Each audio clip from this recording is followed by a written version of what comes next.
Primera vez en la historia de la humanidad estamos vivenciando cambios tremendamente grandes a niveles astronómicos, en tasas de aumento a nivel tecnológico, a nivel científico, y esto, nuestro cerebro no está acostumbrado a esto porque nunca en la historia de la humanidad sucedió. Cada uno tiene un tipo de reloj biológico distinto. Hay gente que es más creativa durante la noche que durante la mañana y viceversa. Pero en general, grandes genios creativos, sobre todo escritores, poetas, pintores, tienden a lograr sus mejores resultados por la mañana. Todo lo que se está descubriendo a nivel de neurociencia, si ya esto excede el ámbito de la creatividad y la innovación, está mostrando que toda la organización de nuestra sociedad, en el colegio, en la universidad, en la estructura de la oficina, es completamente obsoleta para la forma en la cual pensamos. Cada vez más evidencia, digamos, de que el dinero pesa cada vez menos en la motivación, que las cosas que hacemos las hacemos porque nos gusta, porque estamos apasionados, porque tenemos un objetivo, o sea que realmente, digamos, es como decís vos, digamos, hay poca correlación, cada vez se demuestra más entre el dinero y la creatividad.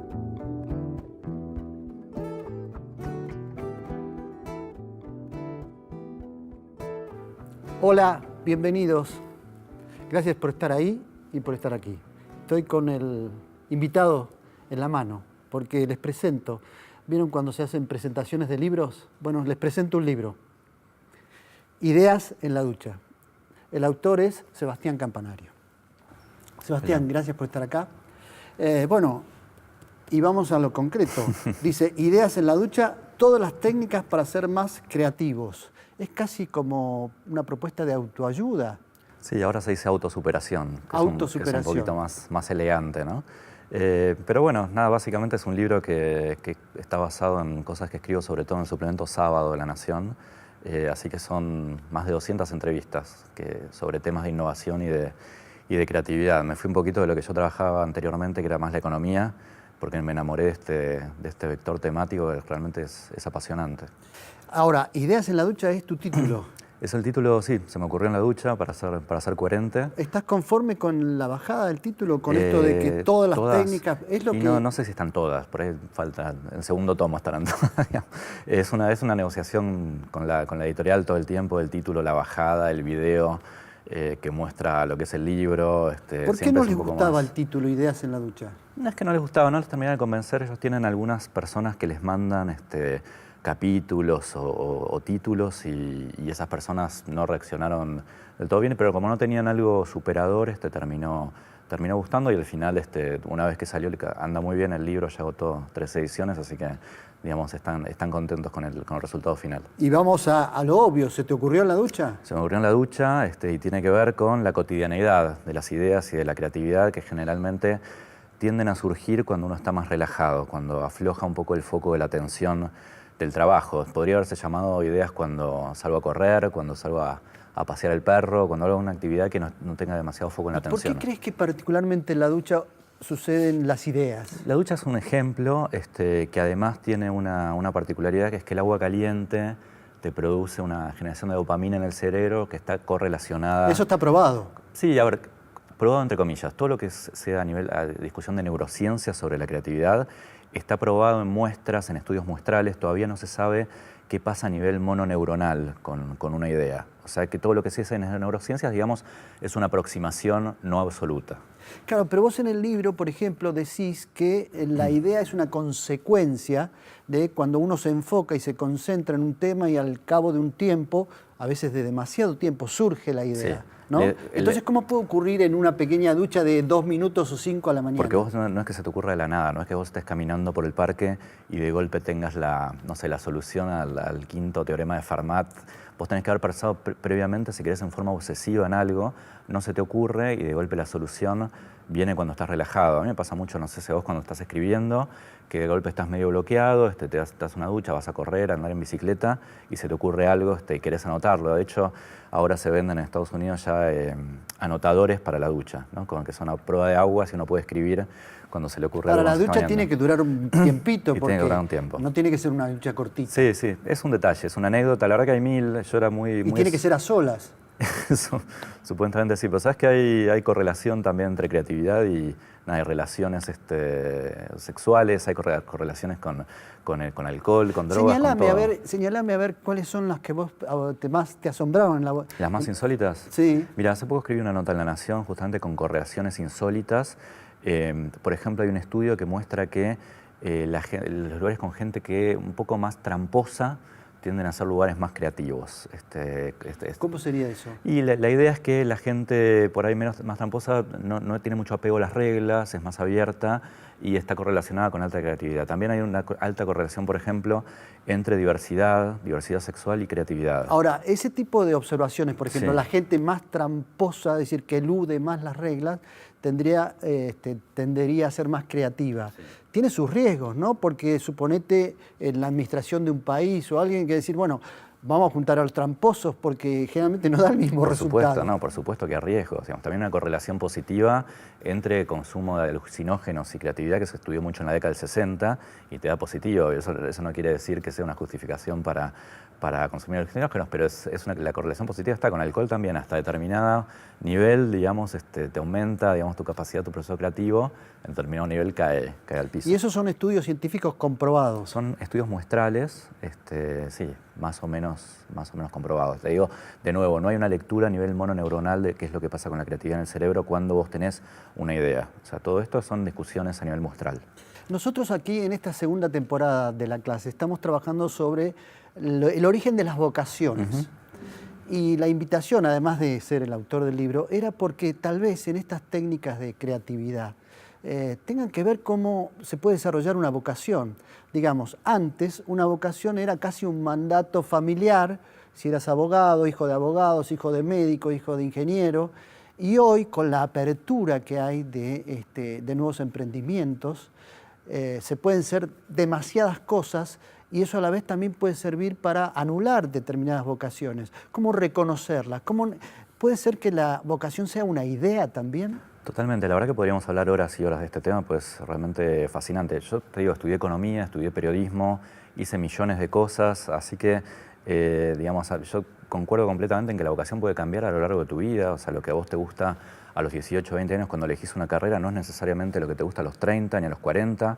Hoy una vida laboral puede durar 40, 50 años, entonces uno puede hacer muchas cosas en ese tiempo y como decís vos, estamos en un mundo muy cambiante en el cual realmente hoy por hoy no sabemos si de acá a 7 años va a existir la arquitectura tal como la conocemos hoy. Sí, en China, y esto es real, hace 2 meses se imprimieron casas en 10 horas, por ejemplo. ¿Qué sabes si de acá a un par de años vos vas a querer remodelar tu casa? Con las impresoras 3D. Con impresoras 3D, sí. Se hicieron planos, modelos y se imprimieron casas en 10 horas. Exactamente. Entonces, casas que se puedan trasladar y... Exactamente, sí. No es una impresora como uno se imagina de que tienen en la oficina, es otro tipo, digamos, de proceso.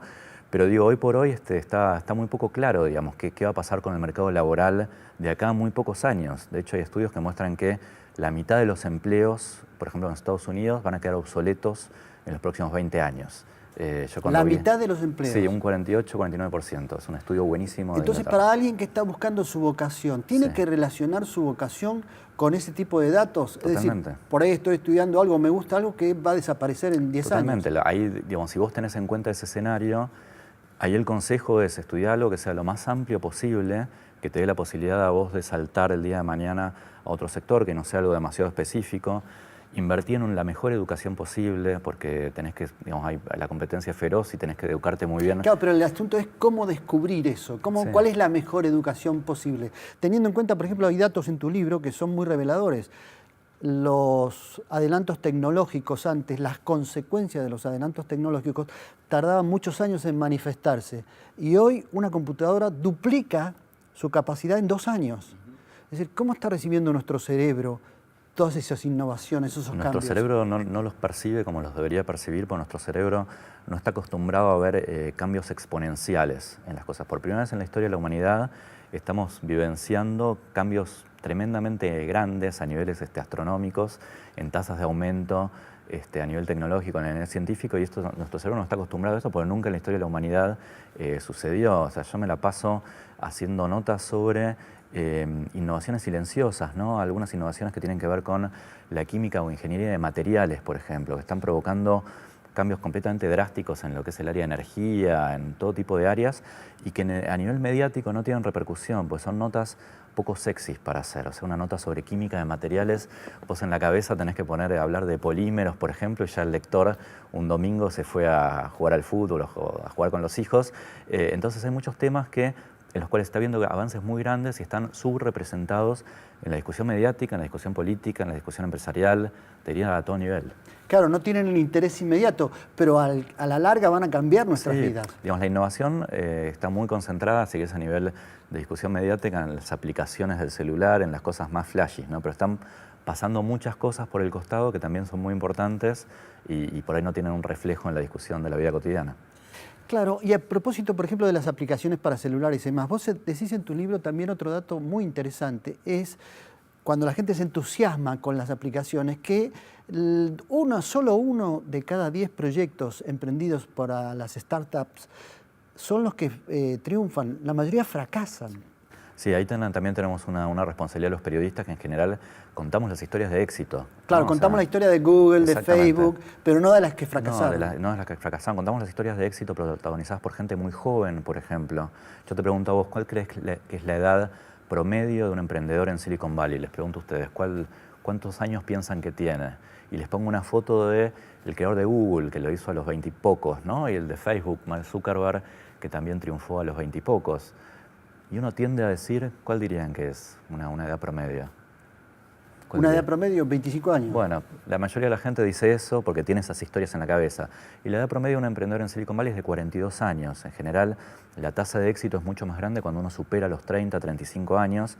Y eso, si querés, es un primer gran mito de la creatividad y la innovación, que uno tiende a asociarlo con los genios jóvenes. Y en realidad la creatividad es unir dos puntos que nadie había unido previamente. Y vos, cuanto más experiencia, más vivencias, más conocimiento, más cultura general, más trabajos hayas tenido en tu vida, más puntos tenés para unir. Con lo cual es falso que haya que ser un genio de 20 años para ser creativo. Pero además, transformados por los medios en referentes culturales, empiezan a ser modelos de éxito. Exactamente. Es decir, si no lo logré a los 25 años, soy un fracasado. Totalmente, y estigmatizan el fracaso, cosa que ahora, digamos, es uno de los grandes males que tiene América Latina y la Argentina en particular, que tenemos un gran estigma con el fracaso, y una persona que, como decís vos, no tiene éxito a los 25 o 30 años, ya queda estigmatizado para toda la vida. Pasa a nivel cultural, pasa a nivel económico, es muy difícil recuperarse de una quiebra, una bancarrota, un negocio, y eso, digamos, para el mundo que se viene es dramático, porque realmente lo que uno necesita cuando uno es joven es poder fracasar rápido y barato, ¿no? Ese es un poco el mantra del nuevo emprendedorismo. Hay toda una filosofía que se llama Lean Startup basada en eso. Hay una anécdota muy graciosa que es de ficción, pero que vos lo ponés como una anécdota, como si fuera real, como si fuera a suceder, de el chico que llega a su casa y le dice a la familia, a los padres, le preguntan cómo te fue, y el chico les dice, fracasé, y los padres le dicen, qué suerte, hijo, estamos tan orgullosos de vos. Como que hay, como que el error, el fracaso, es el principio de lo que puede ser un camino al éxito, ¿no? Sí, de hecho, hay empresas que ya premian al error del año, digamos, hay algunas exageraciones en todo esto, pero la idea es esa, es que vos puedas tomar más riesgos y puedas equivocarte, como te decía antes, rápido y barato. ¿Cómo nació tu vocación? Es decir, ¿Cuál de ellas? Por eso digo, vos sos economista, sí. Digamos, ¿cuál era el ambiente familiar en el que te criaste? ¿Qué había ahí? ¿Qué había? ¿Artistas, economistas? No, yo tenía muchos, mi padre es un empresario pyme, y tenía muchos compañeros de mi división del secundario que iban a seguir economía. ¿En la capital? En la capital, sí, yo al Buenos Aires, y muchos de mis compañeros, seguían la carrera. Y hice TEA, que es la escuela que vos dirigís, hice economía en la UBA. Esto no es un aviso, ¿eh? No, no es un Yo no te chivo pedí que para dijera. TEA. Y la verdad que a mí lo que tiene de buena la economía y el periodismo, y lo digo en el buen sentido... Estudiaste economía en la UBA, sí, y al mismo tiempo estudiaste periodismo en TEA. Sí, y en tercer año de TEA empecé ya a trabajar en El Economista, que fue mi primer trabajo. O sea, que trabajaba y seguía las dos carreras. Y lo que tiene para mí en común el periodismo y la economía, y de nuevo lo digo en el buen sentido, es que son un océano de 1 metro de profundidad, ¿no? O sea, que uno puede saber algo de matemática, algo de historia, algo de epistemología. Y a mí, cada uno tiene sus preferencias, pero como ser humano me gusta ese portafolio de conocimientos. Entonces la vida es corta y está bueno saber un poco de todo, porque no tenés tiempo para saber mucho de mucho, ¿no?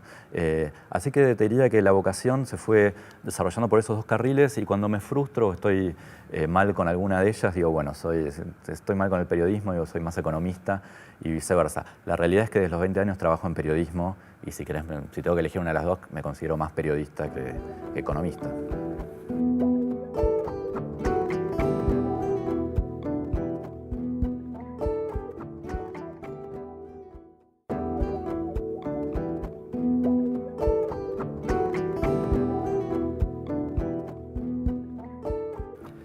Seguimos, Ideas en la Ducha. Esperemos que surjan muchas de este programa.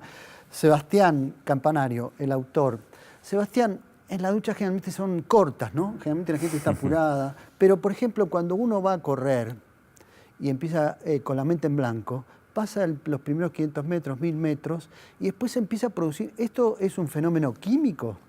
Es un fenómeno químico, tiene que ver, como te decía antes, con la relajación, con que no tenés un foco demasiado puesto en una tarea de rutina, entonces hay filtros que tenés en ese momento que no los tenés cuando te empezás a relajar. Y si vos previamente estuviste pensando en alguna idea, que puede ser escribir un libro, escribir una nota, lo que sea, y no se te ocurría, es muy probable que surja en ese momento. La verdad que hay...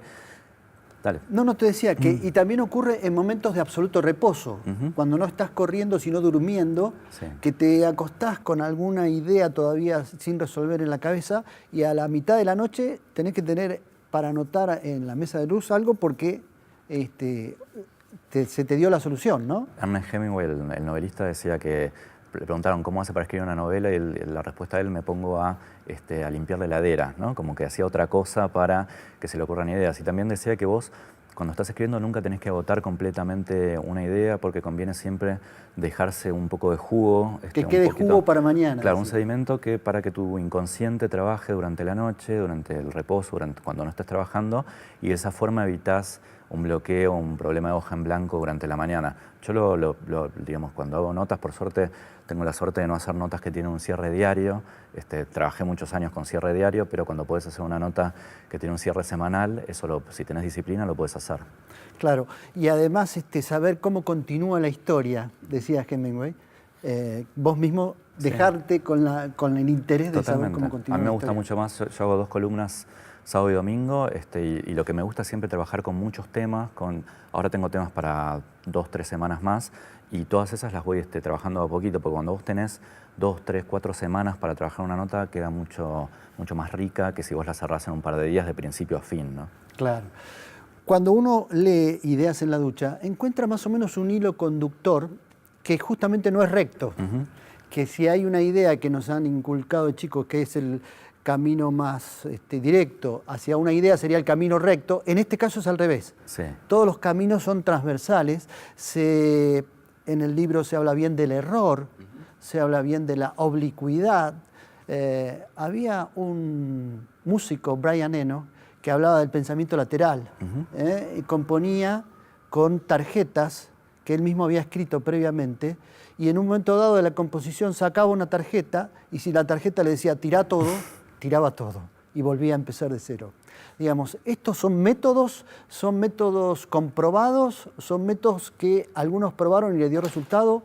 ¿Cómo fue tu investigación en ese sentido? Mira, es un mundo, como decías vos, completamente no lineal, en el cual el azar tiene un peso mucho más fuerte del que tendemos a reconocer. Yo soy muy fanático de todo lo que es temas de sistemas complejos, de azar, del libro El Cisne Negro de Taleb, y en creatividad e innovación, digamos, el azar pesa mucho. El Cisne Negro de Taleb, haceme una referencia a eso. El Cisne Negro es un libro que escribió Taleb en el año 2007, previo a la gran crisis financiera que hubo. Taleb fue vendedor de bonos, es experto en epistemología, en filosofía, es libanés, y él lo que dice justamente es que el azar está mucho más presente en finanzas, en vida cotidiana, en negocios, de lo cual tendemos a reconocer que muchas veces el éxito que vemos es una parte chiquita de responsabilidad de la persona, pero mucho de azar, y lo mismo pasa con el fracaso. Entonces, la conclusión de eso es que en general uno no debe deprimirse mucho cuando fracasa mucho, porque por ahí tuvo mala suerte, y lo mismo no debe atribuirse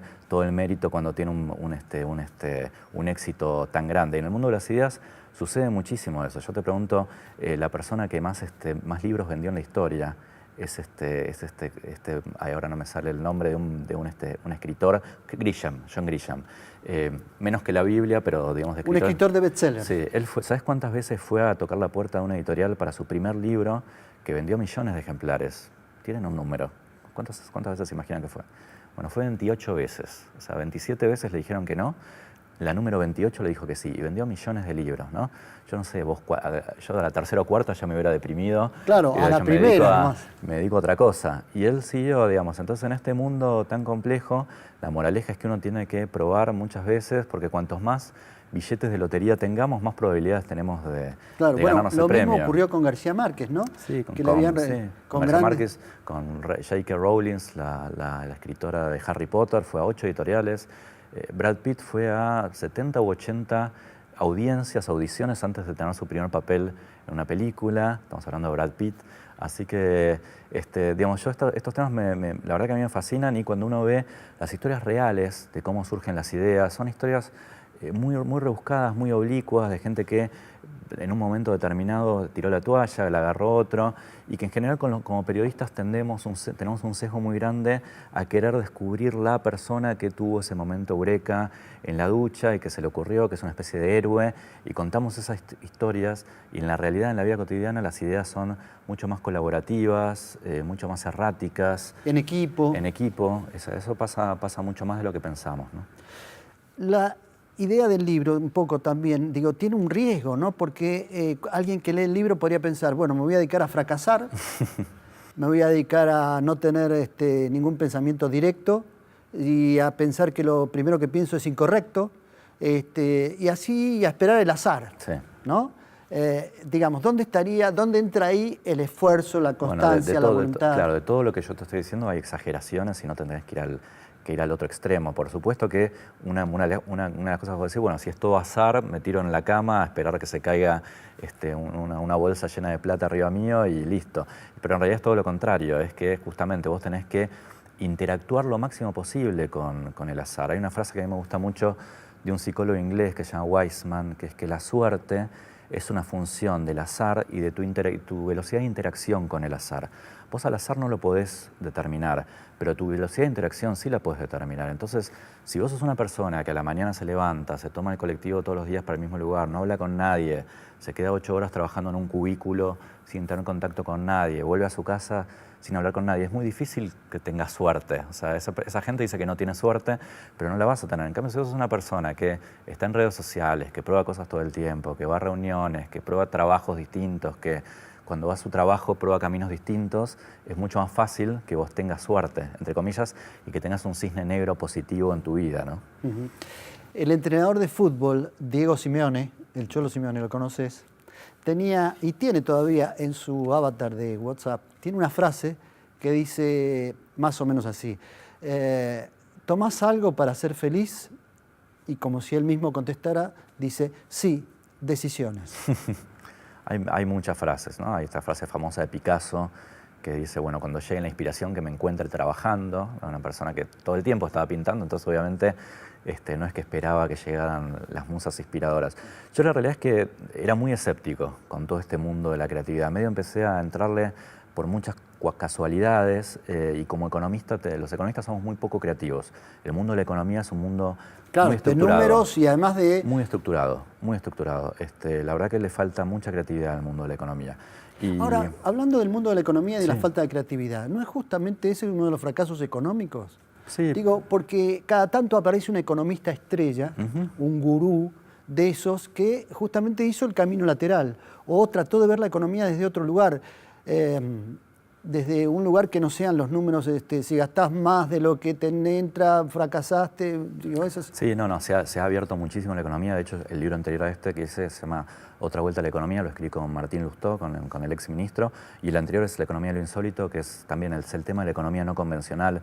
El fenómeno con la economía más interesante para mí en los últimos años es que se ha abierto a la psicología, a las neurociencias, a otras ciencias que están cuestionando supuestos básicos de la economía como el de racionalidad, ¿no? O sea, ya nos dimos cuenta que los seres humanos no somos racionales y eso te cambia absolutamente todo en la economía, lo que es la economía tradicional. Así que sí, también la nueva generación de economistas, más de 20, 30, 40 años, es completamente distinta a los economistas más grandes. Yo cuando empecé a escribir como periodista económico en los 90, los economistas nos hablaban desde el cielo y nos concedían la gracia de decirnos sus verdades y hoy pasa algo completamente distinto, hay mucha menos soberbia en la profesión.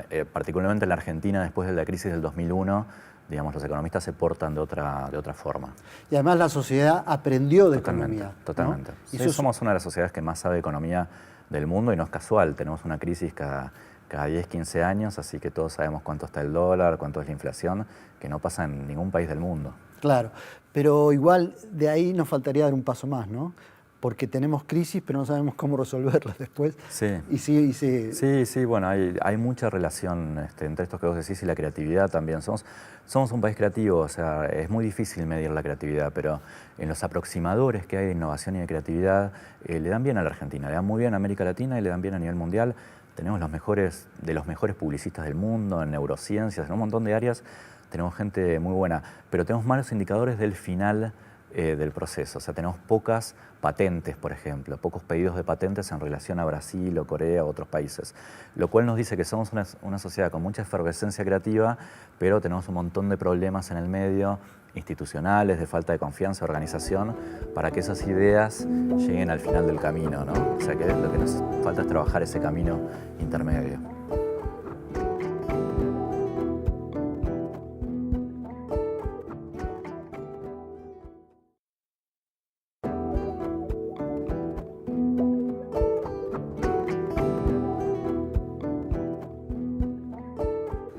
Bien, adelante, por favor. Comentabas al principio que antes escribías de economía y cambiaste el tema. ¿Cuál fue el clic para cambiar el tema, de existir algún clic? Si no, ¿cómo fue esa transición para entonces empezar a tocar este tipo de tópicos?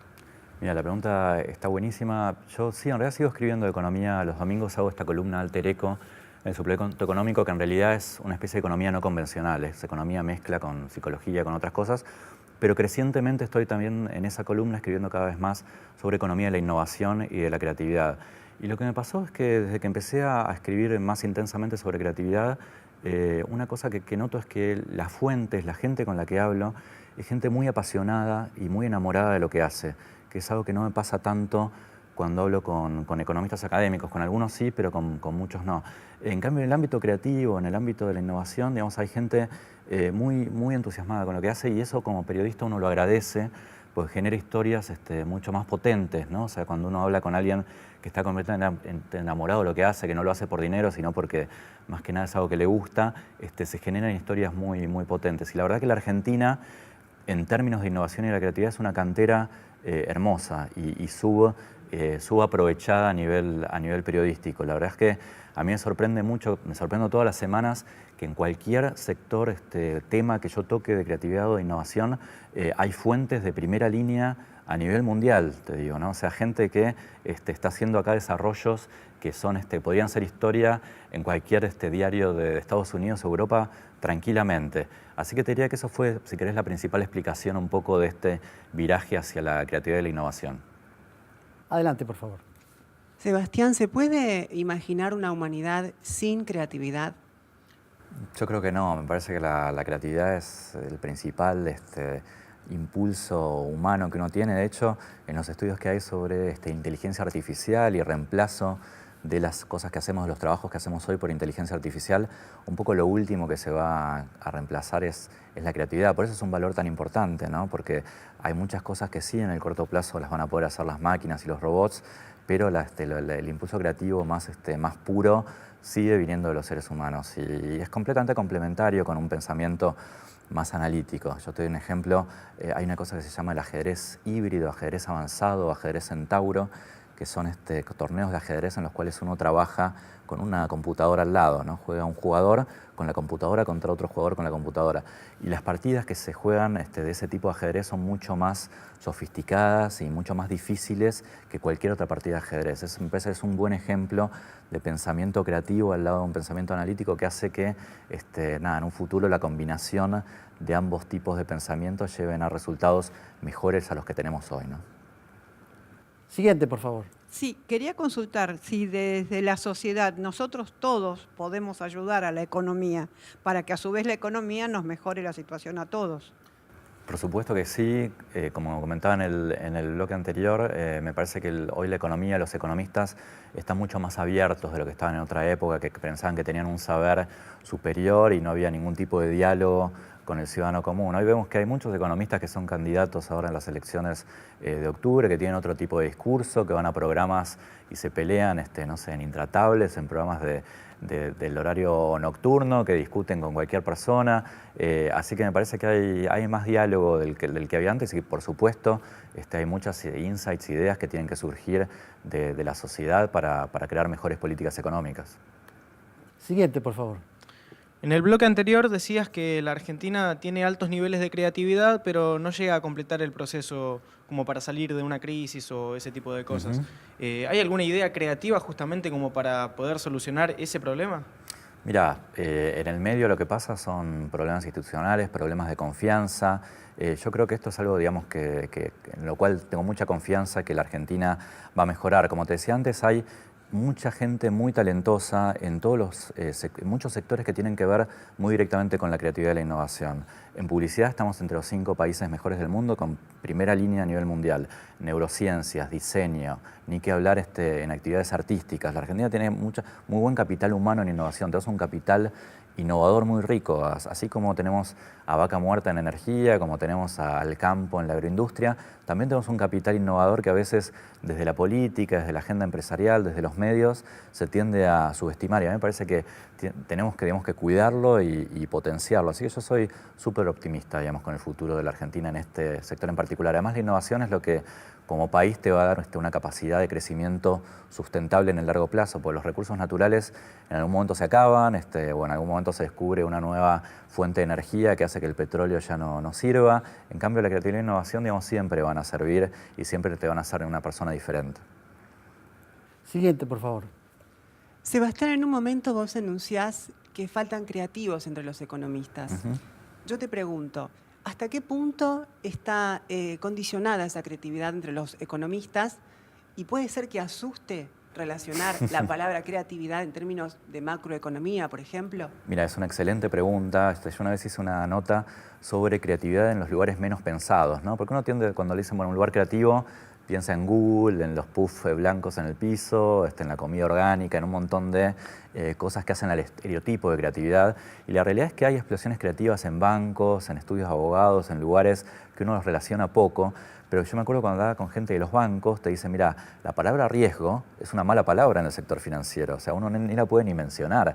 Y uno cuando tiene que hacer un proyecto de creatividad tiene que tomar riesgos. Entonces, culturalmente, hay sectores, digamos, que se tienen que relajar y la economía es un área en la cual, como vos decías muy bien, digamos, está un poco alejada de muchos de los términos y conceptos de la creatividad y la innovación. Tiene que ver con una estructura muy dura que te enseña en la facultad, en la cual uno piensa todo el tiempo en términos de costos y beneficios, de costos de oportunidad, y que hace que uno se estructure para pensar y que tiene que soltarse un poquito para lograr resultados creativos más relevantes. Adelante, por favor. Sebastián, ¿crees que en las situaciones de estrés de la vida cotidiana se generan ideas más creativas que en momentos de apaciguamiento, tal vez? Mira, también es una pregunta súper interesante.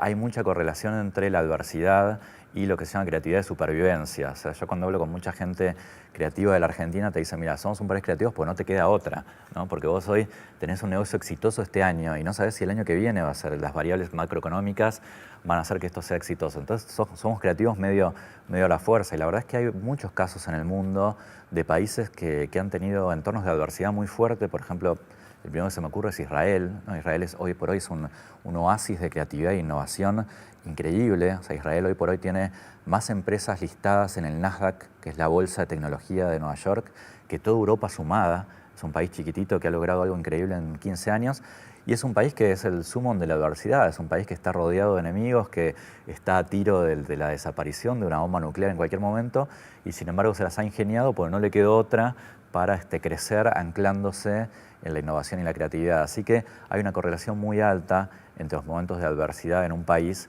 y los entornos de creatividad. Por favor. Sebastián, en un momento hablabas del estado de relajación que beneficia a esa motorización de la creatividad.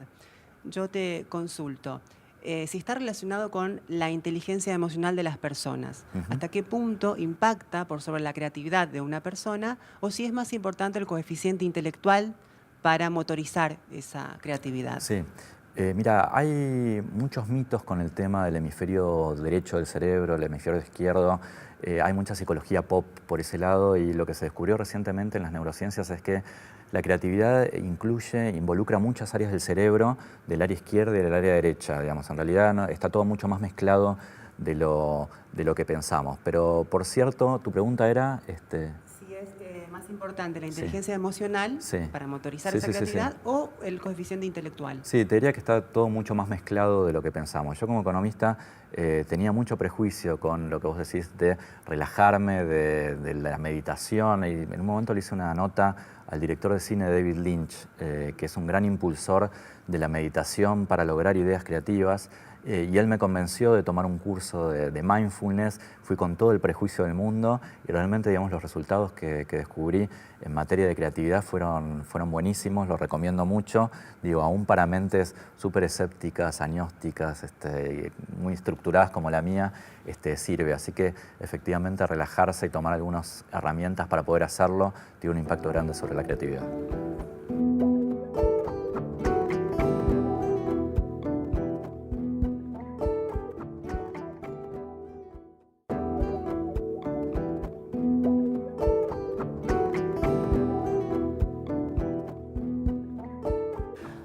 Sebastián, hay hablábamos del estereotipo del creativo. Digamos, los redactores de publicidad suelen llamarse creativos. No les gusta que les digan redactores.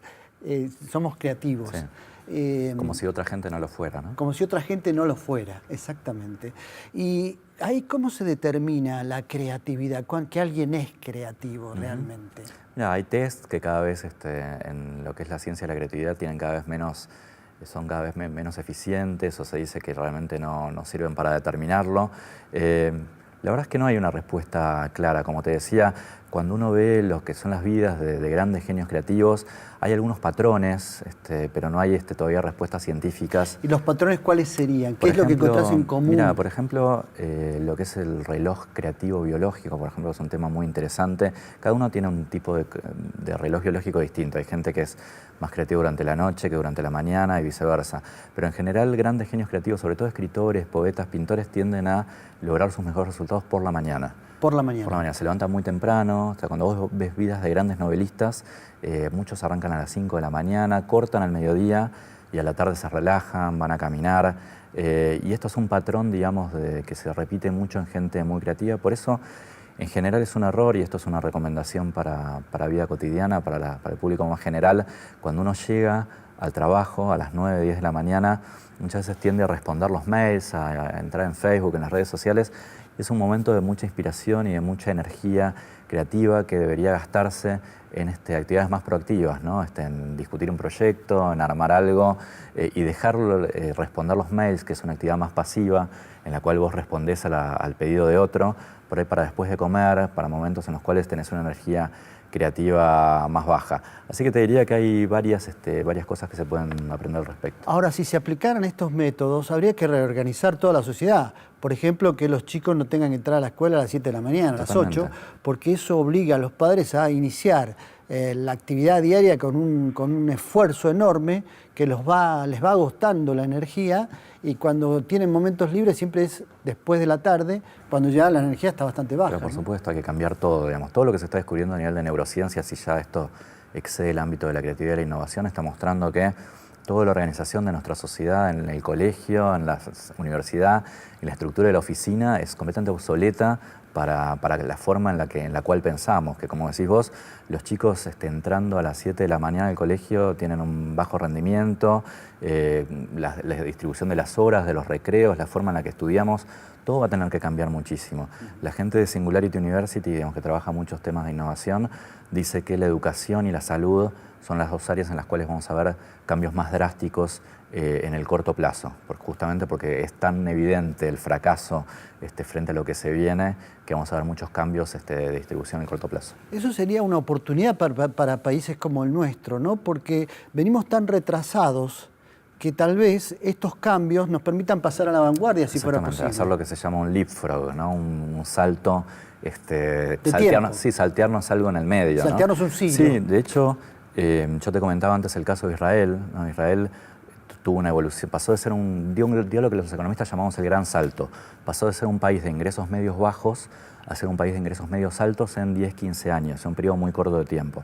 Y es si querés, es una lección muy buena para Argentina, para América Latina en general, porque vos no es que necesitas 200 años de desarrollo institucional para lograr el desarrollo, ¿no? Siempre que te comparan con Suecia, con Estados Unidos, con Inglaterra, decís, bueno, qué piolas, tienen instituciones del año, no sé, 1700 y pico, así uno tarda mucho más.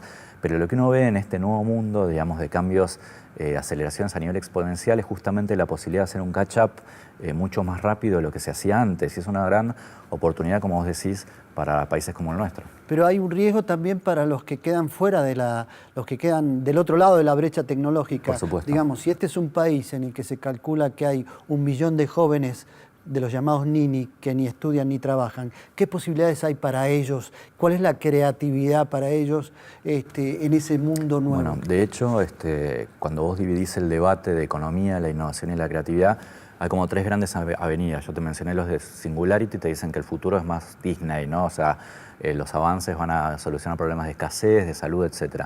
Hay gente muy negativa que dice que va a estar todo mal y hay gente en el medio, que yo es la que sigo. Hay un economista llamado Tyler Cowen en Estados Unidos que justamente dicen lo que vos estás planteando, que estamos en un entorno de crecimiento exponencial, de muchos avances de ciencia y tecnología, pero eso va a llevar a muchos conflictos sociales, va a llevar a una sociedad en la cual va a haber un 20-30% de la sociedad que se va a subir a esa cresta de la ola, gente que le va a proveer de bienes y servicios a ese sector privilegiado, y una parte muy grande de la sociedad que va a tener muchos problemas para reinsertarse en el mercado laboral que se viene. Entonces, cuanto antes trabajemos de la agenda pública para reformular el mercado de trabajo, para reformular la agenda educativa, más preparados vamos a estar para lidiar con esos problemas. Hay otra cosa que vos señalás en el libro, recuerdo, Ideas en la ducha. No hace falta mencionarlo. Sebastián Campanario.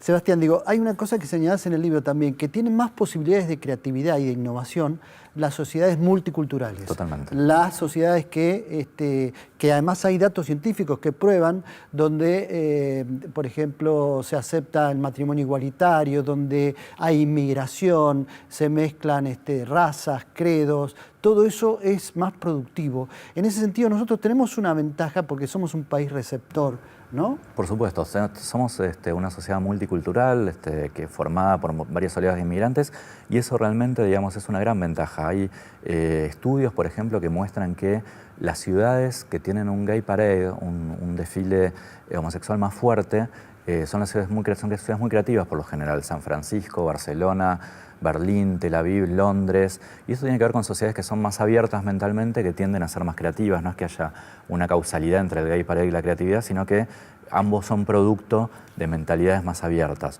Hoy por hoy las agencias de innovación se nutren de un ingeniero italiano, una diseñadora sueca, un artista argentino. Cuanto más diversidad haya de edades, de profesiones, de nacionalidades, mejor es el resultado a nivel de innovación y creatividad, y cada vez hay más evidencia científica, digamos, de esta correlación, ¿no? Hay también historias que contás en el libro que me gustaría rescatar, ¿no? Hacia el final ya. Pero, por ejemplo, la de los redactores publicitarios que hicieron una búsqueda por hobby de carteles, de anuncios que pone la gente en las calles y que resultaban ser más creativos que los propios que elaboraban en la agencia de publicidad. Exacto, ¿no? pues no están, eso se le llama el proyecto Cartele, surgió hace unos 10, 15 años previo a la revolución digital. Eran publicistas que se juntaban y iban a sacar fotos y las imprimían y las coleccionaban. Después se puso online. La verdad es que es un proyecto, a mí me encanta, que tiene muchas cosas de las cuales hablo en el libro. Fue un gran error, o sea, son historias de carteles que tienen algún tipo de error involuntario y que logran un humor hilarante, mucho más gracioso que el que puede lograr un redactor publicitario, porque no tienen los filtros del marketing tradicional. Recuerdo uno que era, el cartel decía Lech, con una flecha que decía on, sí, uga y leche. y leche. Que es algo imposible que jamás No, puede surgir. y ahora hace poco apareció un cordobés que le puso a su carnicería Paul McCartney. Paul McCartney. Sí, sí, sí. Digo, eso no se le hubiera ocurrido a un redactor Sí. publicitario. Hay una que se llama McDonald's, ¿no? También un lugar de comida rápida. Realmente, digamos, es una búsqueda muy linda que surge de una cosa que es muy humana y que para mí es muy rica, que es la curiosidad, ¿no? Gente básicamente muy curiosa. Vos tenés que ser una persona muy curiosa es un requisito previo a ser periodista y a ser creativo, ¿no? Y como cierre, también me gustaría que destacáramos algo que también señalás en el libro, que es que el objetivo inicial de los grandes creadores, de los que son referentes, de Bill Gates, Sí. de Steve Jobs, nunca fue el dinero. O sea que eso también se marca como un patrón. Esta gente del proyecto Cartele, inclusive no ganan dinero con eso, pero han encontrado, han significado un cambio para su vida, y el dinero fue una consecuencia en todo caso, pero no es la búsqueda del dinero, y al contrario, empezar por buscar dinero es lo que hace fracasar los proyectos creativos. Sí, ahí en el capítulo que hablo de oblicuidad lo cuento mucho y es efectivamente así.